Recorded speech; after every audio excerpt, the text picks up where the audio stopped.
Hey YouTube, well it's Tuesday. Didn't make a video Sunday or Monday because it was nothing but rain, and today was all rain until just about an hour ago, and it looks like it's going to rain again. So haven't been able to do anything outside here. I was checking the wood in the kiln here, and I just wanted to show you how nice this stuff is drying. Let me get the moisture meter. So this is cherry that I cut the other day. You can see it's drying fairly quickly because it was at 30% when I put it in here.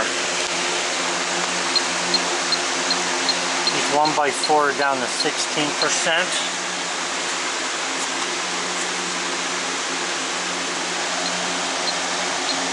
Same as this 1x8. Let's just work our way down here. All of this stuff, especially this pine, and you can see that pine is at 13%.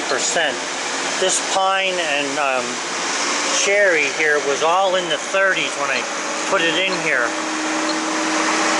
So even though we've got 70% relative humidity, we're still getting some good drying going on in here.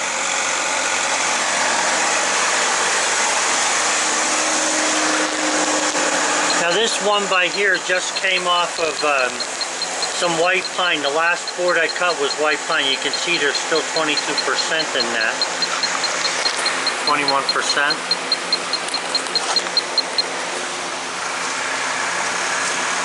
So the stuff underneath this is maple, about 13%. And like I say, if the relative humidity wasn't so high there,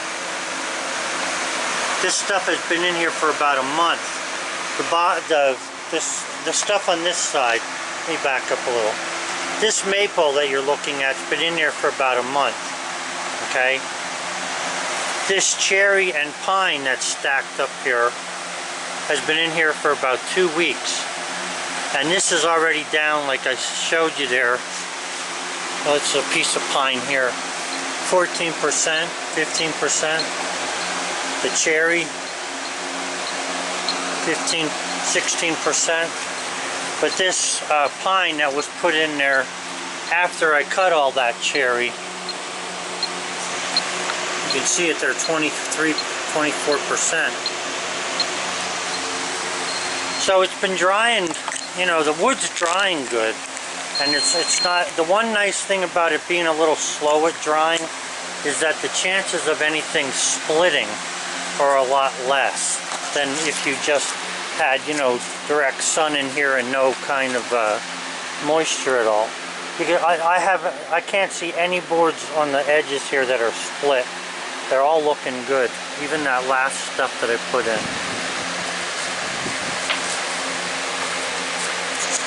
Now that cherry on the very top there, that was put in the same, I think the same day that that pine was put in. Get it going here.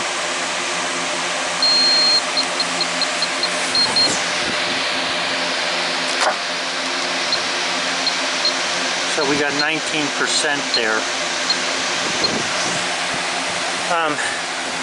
With this one here, there's 2 fans running on this. I have a plug I need to put in here. What happened was when I put 2 duplex receptacles inside the kiln when I first put it together, and I had to unplug this one fan to put the dehumidifier in. But I think what I'm going to do is I'm going to go grab that plug that I just picked up and hook them both up so all the fans are running. Okay, so I climbed up on top there. There's a duplex receptacle here, and then there's one over there. So those 2 fans were running because of it. But I just picked up one of those little adapters at Harbor Freight that gives you the extra plug, you know, the plug-in. So now everything's running there, including the fan. So this will help this to dry a little bit better here. The one nice thing that I noticed, and I can't really show it to you, I guess, here, but the relative humidity inside the dehumidifier shows 69%. And this is showing, if you look at it real close there, slightly less than 70, not much less, but slightly. So at least those two are coinciding with one another here.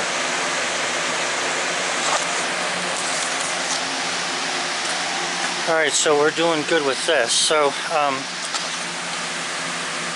let me just make a comparison here with something real quick. Hold on. This is a piece of white oak that I put, this was cut about a week before that other white oak that I have in the greenhouse. I'm going to show you that. Let's check some of this stuff that's down over here. This is some maple here. 9%. This is drying real nice. I bet you if it wasn't for the rain that we've been having every day, this stuff would probably be really good. Look at that, 8% there on that cherry.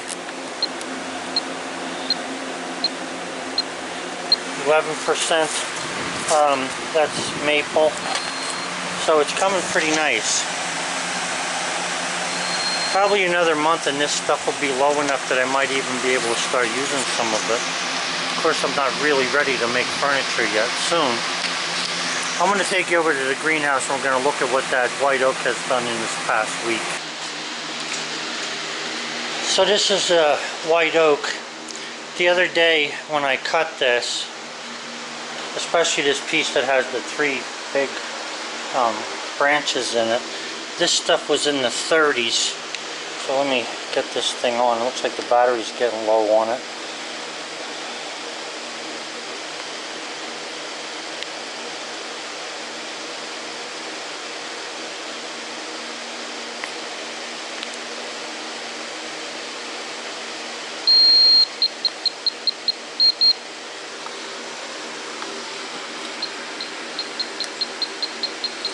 Okay, this was in the 30s, so it lost around 10%. Let me just check some of this stuff. This pine here, oh, let's see, these 8-footers are the ones I just brought in. And you can see those are still high yet. 36% that was.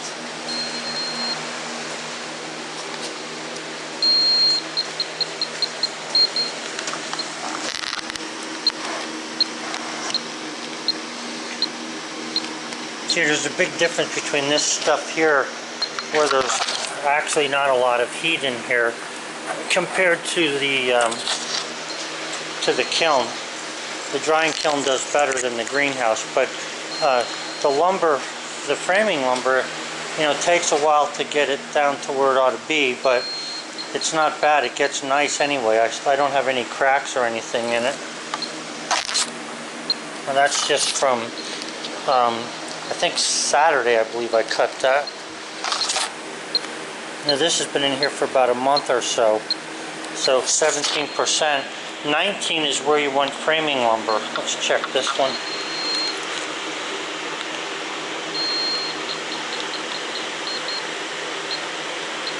So that's 19% there. So the framing lumber has done very well in here. With that's just with a fan running and whatever heat we get when the sun does come out. It's been a nightmare as far as trying to dry stuff. The sun is just not showing up. We've had rain at least 5 days out of every week for the past 3 months, I would say. It's just not drying up. You can see the puddles of water there. And now we're getting leaves off the trees though. You can see a lot of leaves have come down since the last time I made a video, and they're not green anymore up there. Some of the beech here are a little bit green, but the oak has turned brown, and this is all red oak in here. Up in here is all red oak. There's some that are hanging on right there yet, but most of them are off. I just never seen weather like this. It's crazy. There's so much moisture in the air. I gotten some questions about this moisture meter. This is the pin type, obviously. It tells you a little bit of stuff about what materials ought to be, low, medium, and high. For what it's saying here, that high moisture content, and this is probably for hardwood, is considered anything like 16 or higher. medium is 12 to 15. But anyway, it's a general, and I've had a lot of luck with it. And I use it not exact. I don't use the numbers as if they were perfectly accurate, but what I do is I use the moisture meter as a comparative tool. So in other words, I'll check something that I know is dry, either in the house or in the garage, that I know is below, well below 10%, and then I'll go check something else with it, and it just works out nice that way. It just shows me where I stand with a lot of the lumber I've cut. I have a bunch of logs supposedly going to come in here in the next week or so, but as of right now, I haven't been able to. They haven't been able to load them because of the weather. It's just been so rainy. They can't. The problem isn't exactly load them. The problem is getting to them because the roads have been washing out. What we have here is this is a piece of cherry. I want to. I cut this 4.5 by 4.5 inches. It came from the crotch that split that cherry tree that I cut last week, where you seen the two small logs that I had on there that were more or less branches. But this was the crotch where it came from. So I cut this so that I would be able to put it onto the lathe so that I can cut something out of it. What I have here is, I think that's 18 inches long. I want to make a matrushka, or you might know them. That's what my wife calls them, but they're called nesting dolls, where it's like a round shape, sort of shaped like a torso, not perfectly, but kind of like an egg with a head on it, and then you hollow it out and put another one inside, another one inside. So I'm going to see if I can't make her something out of this cherry.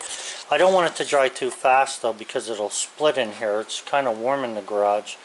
So I might take it and move it somewhere. Maybe I'll put it in the greenhouse and let it dry. It's probably going to take a couple months to get a 4-inch board down to something that won't give me any grief. So I have, another small one to make the smaller ones that fit inside these. And then I have a piece of 2-inch here that I can make even smaller ones. I'll probably have to split that to put them on the lathe to make these little dolls I'm talking about. It's just something that my wife would like to have. So the other thing that I did was I put this generator receptacle, have to be a minimum of 18 inches off the ground, which that is. So that you pick up the flap and the generator hooks up to that. And I tied that into this panel. Now what we have here is, we have the meter base. Let me just back up a little bit. The meter base comes from the pole, but the pole is not hooked up over there. Okay, I'm not hooked to the grid. I just have it ready for the grid. But the wire would go through the meter base, and then it would go into this panel. Now this panel is just actually a main. It's a 200 amp main here that you would shut on and off. In this area, I don't know why they do this. Normally we would just go from the pole to the meter base and then right into the house. But for some reason up here they wanted me to do it this way, which is to have the panel outside, not the main panel for the house, but that the wires come up and they get attached to this 30 amp breaker. Now that gives me 240 volts then and 30 amps running into the house, which is plenty to do all the things that I need inside the house, except for the electric heat. But anyway, it's just the wire runs from the generator receptacle right to the breaker, and the breaker energizes this panel. Now you want to keep the main shut off so that the electricity doesn't go any further. In this case it really wouldn't hurt anything, but it would make the lugs on the meter base live, and I don't want that. So you keep that panel shut off, and you're feeding the panel down through and into the house then from the generator. What I was saying about this is not how you want to do this, because if you're hooked to the electric company, okay, and your power goes out, and you were to leave the main here on, and you plug your generator in, you'll be feeding electricity back into the grid. And you really don't want to do that because somebody could get hurt with you putting power into it when they think that it's shut off. So you have to have something that's going to stop the electricity from going through. The breaker will, however, if the power is on, you could still have this on or off. You could still have this on, you know, feeding that receptacle. It's not the way to do it, but like I say, because I'm off the grid, I can do it this way.